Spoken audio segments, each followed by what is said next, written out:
perkenalkan nama saya Muhammad Nurholis dengan NIM K1A1211053.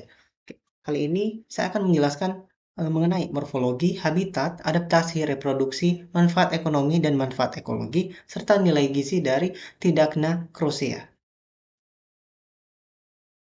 Baik, kali ini saya ditugaskan untuk membahas salah satu biota laut yang hidup di dasar laut yang bernama Tridacna crucea.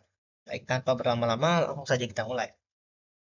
Dengan membahas pertama kali mengenai morfologinya. Jadi, oke, bagaimana morfologi daripada si Tridacna crucea ini? Jadi, seperti yang saya katakan tadi, Tridacna crucea ini hidup di dasar laut. Nah, tepatnya di ekosistem terumbu karang.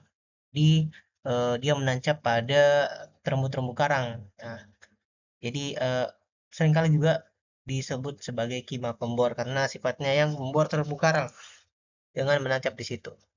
Oke, untuk ukurannya sendiri dia berkisar sekitar 15-20 cm dan termasuk dalam genus Tridacna terkecil dari rata-rata Tridacna lainnya.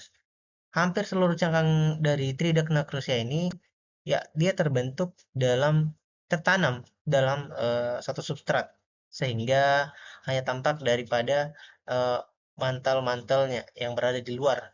Sebentar akan kita lihat bagaimana bentuknya. Oke, karakteristik yang paling mencolok bagi setiap jenis daripada Tridacna adalah cangkangnya. Jadi cangkangnya itu digunakan juga untuk mengidentifikasi jenis-jenis Tridacna, termasuk Tridacna crucea ini. Dia mempunyai cangkang yang sangat unik. Oke, cangkangnya ini eh, terdiri dari beberapa lipatan atau folds ya. Bisa kita lihat di panah biru itu. Nah, ini panah biru yang dinamakan folds. Folds inilah yang akan digunakan nantinya untuk mengidentifikasi eh, jenis-jenis Tridacna. Kalau kita lihat sini Tridacna crucea, dia mempunyai bentuk seperti cangkang seperti di gambar ya. Ah, kemudian ada struktur yang penting juga yang lainnya, ya berupa umbo. Bisa kita lihat panah kuning ini. Nah, jadi yang pertama umbo ini bisa digunakan sebagai salah satu tempat keluarnya organ pelekat yang dinamakan bisus. Nah, organ pelekat ini digunakan oleh Tridacna crucea sebagai tempat pelekatan ke dalam terumbu karang. Istilahnya pengebor lah. Nah, umbo juga ini dia itu pada saat masa perkembangannya akan membantu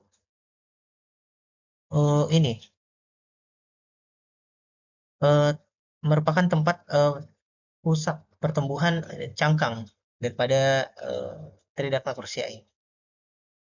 Nah, ada juga yang dinamakan hinge line ya. Nah, hinge line ini ya bagaimana lekukan-lekukan daripada cangkang itu sendiri. Baik, kita lanjut ke habitat dan penyebarannya. Ya, bagaimana habitat dan perkembangan daripada kima atau Tridacna crucea ini. Jadi, Tridacna crucea ini merupakan hewan yang hidup di dasar perairan dan sebagian besar hidupnya dihabiskan di daerah terumbu karang. Jadi, otomatis ya hidup dari Tridacna crucea ini sangat dipengaruhi oleh bagaimana kualitas dari terumbu karang tersebut. Oke, jadi dia hidup di kedalaman sekitar 100-20 meter dan cangkangnya ini yang hal yang unik. Cangkangnya dia itu terbuka menghadap ke arah matahari datang. Ya, arah cahaya datang dia membuka cangkangnya ke arah situ. Kemudian saya sudah katakan tadi bahwa si Tridacna crucea ini dia hidup di terumbu karang. Nah, dengan cara memanfaatkan zooxanthella yang ada di terumbu karang tersebut.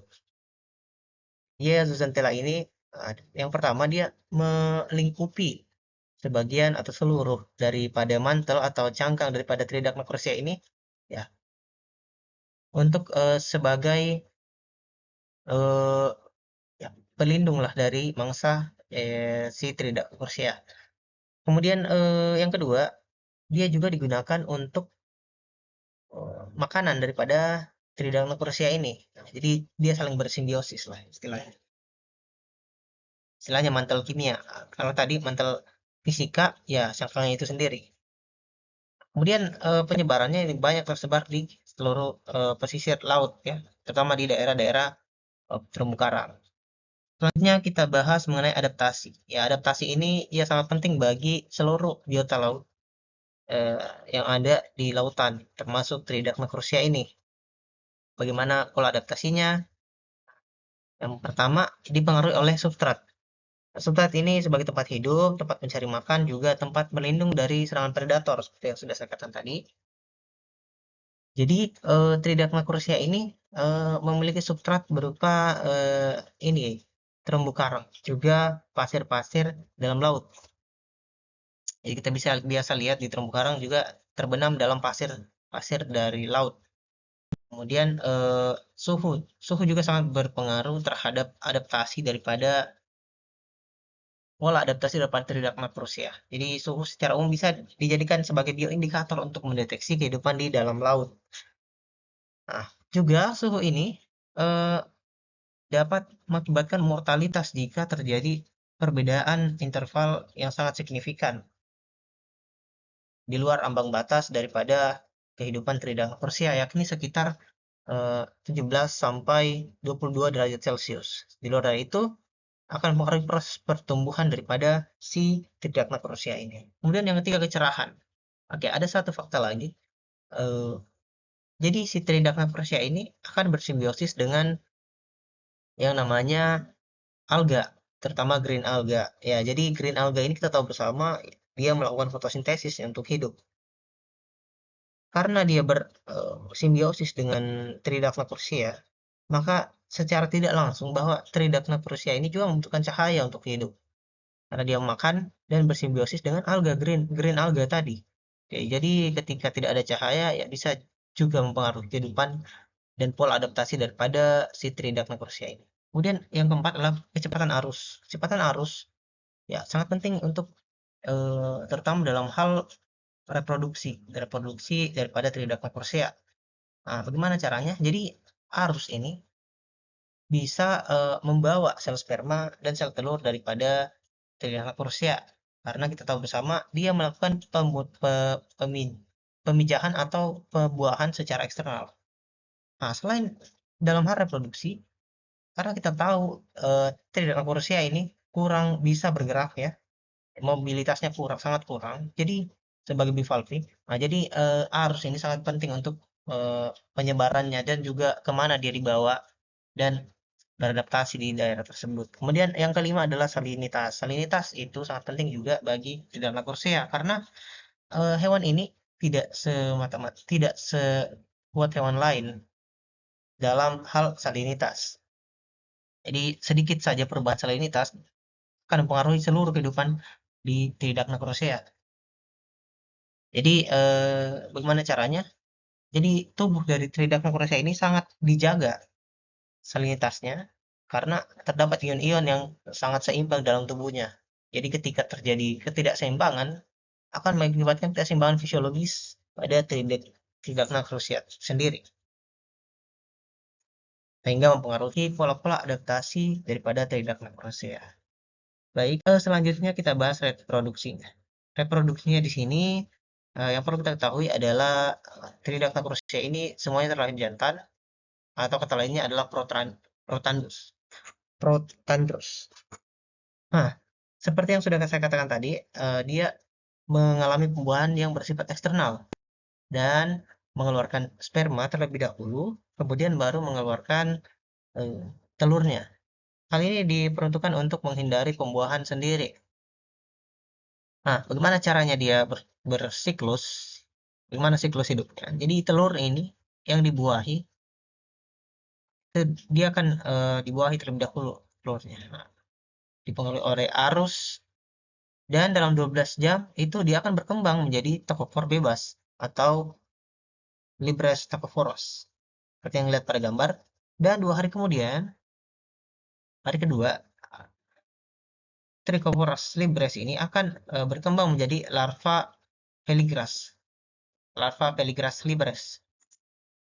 Nah, yang sudah memiliki cangkang. Jadi pada fase inilah dia sudah memiliki cangkang. Kemudian pada hari 8 sampai hari ke-10, dia akan berkembang menjadi larva pediveliger. Kemudian pada hari 10 sampai 14, sekitar hari ke-11 lah, dia akan eh, menyelesaikan pertumbuhannya dengan cara metamorfosis ke bentuk akhir. Nah, tapi terlebih dahulu dia akan berkembang menjadi Tridacnes juvenile atau Tridacnes muda. Nah, di sini dia akan mulai mendapatkan zooxanthella pada mantel-mantel atau cangkang-cangkang mereka untuk melanjutkan pertumbuhan. Sekitar 2 sampai 3 tahun kemudian, Tridacna juvenile ini akan berkembang menjadi Tridacna adult atau Tridacna dewasa. Disinilah dia bisa bereproduksi kembali dan mengulang siklus hidupnya. Nah, mungkin itu untuk reproduksinya. Kemudian bagaimana sih manfaat ekologi daripada si Tridacna crocea ini? Bagaimana dia saling memanfaatkan eh, dengan terumbu karang dan bagaimana terumbu karang memanfaatkan dia? Oke, jadi Tridacna crocea ini sendiri adalah salah satu binatang penghuni di dasar laut seperti yang sudah saya katakan tadi dan berkembang pada sistem kerang. Kemudian eh, substrat ini atau terumbu karang ini sangat penting bagi organisme yang hidup, eh, terutama Tridacna untuk salah satunya untuk menghindari pemangsa atau predator. Nah, dengan cara berselubung di antara zooxanthella pada Tridacna agar terhindar dari predator.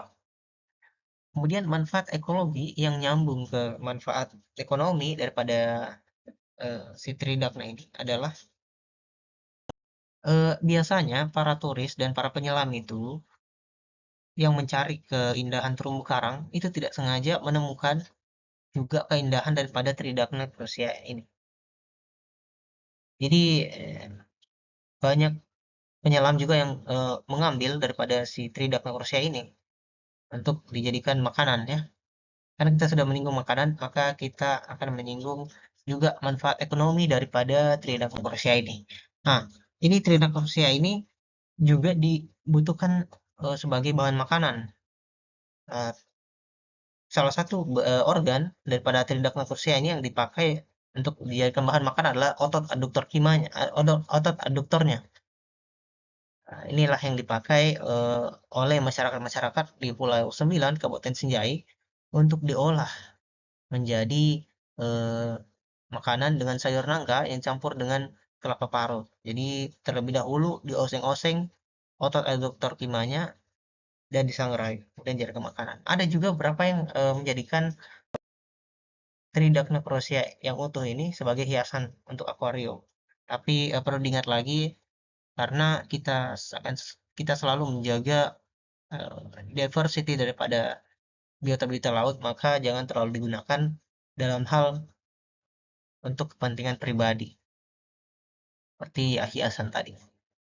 Kemudian pembahasan yang lain adalah kandungan gizi daripada Tridacna ini. Menurut literatur yang saya baca, di dalam 85 gram daripada Tridacna itu bisa didapatkan banyak sekali vitamin dan mineral. Salah satunya adalah asam lemak omega 3. Ya, ini sangat penting bagi pertumbuhan otak. Mereka tahu mielin-mielin dalam otak itu dibentuk oleh asam lemak ya.